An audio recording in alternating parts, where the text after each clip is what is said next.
بڑھتے ہیں جی آگے، بات ذرا دلی کے دھماکے کی کرتے ہیں۔ دلی دھماکے نے ایک اور باب کھول دیا ہے۔ الفلاح یونیورسٹی جس کے آس پاس شکنجہ کستا ہوا آ رہا ہے۔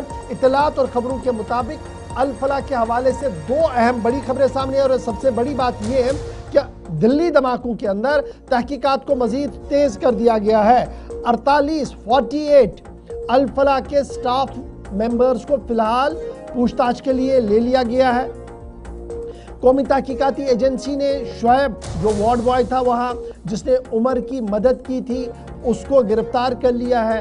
30 ڈاکٹر سے پوچھ تاچھ چل رہی ہے، اور 48 سے پوچھ تاچھ چل رہی ہے۔ 30 کو کلیئر کر دیا گیا، باقی کے ساتھ ابھی پوچھ تاچھ چل رہی ہے۔ اب یہ تار صرف الفلاح اسپتال یا الفلاح ادارے تک ہی محدود نہیں ہے، بلکہ دلی کے دیگر اسپتالوں کے اندر بھی اس کے تار بجتے ہوئے نظر آ رہے ہیں۔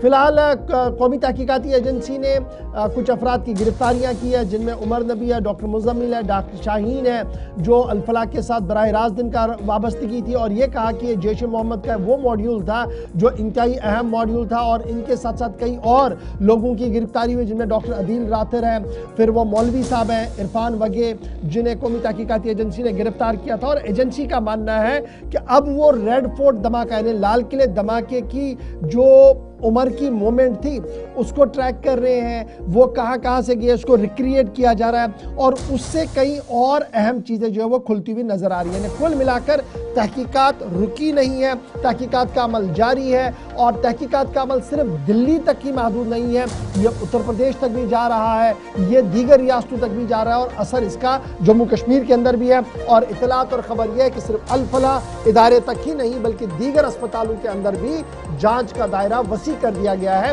قومی تحقیقاتی ایجنسی کی طرف سے۔ تو یہ تھی بات جناب ایک جو قومی تحقیقاتی ایجنسی کر رہی ہے اس دلی دھماکے کے حوالے سے۔